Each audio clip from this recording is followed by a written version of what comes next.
Welcome to the Salmon Runs YouTube. Enjoy the video.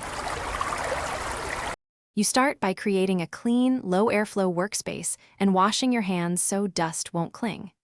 Use the alcohol wipe to remove oils, then dry with the microfiber cloth.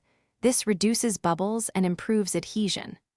Once done, remove only about 1/3 of the protector's backing, hold the screen protector by the edges, and visually align the cutouts for the camera and buttons. Make careful micro adjustments.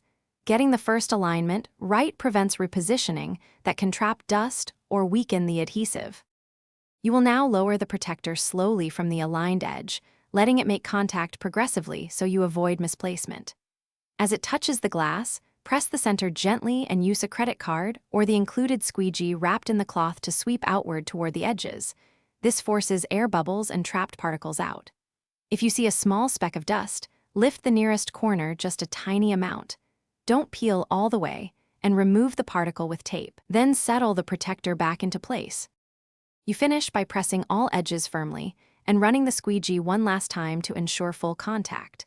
Then let the adhesive settle for 1 to 2 hours without moving the device. Tiny bubbles commonly diminish within 1 day or 2 as the adhesive flows. Do not apply heat or bend the device to accelerate the process.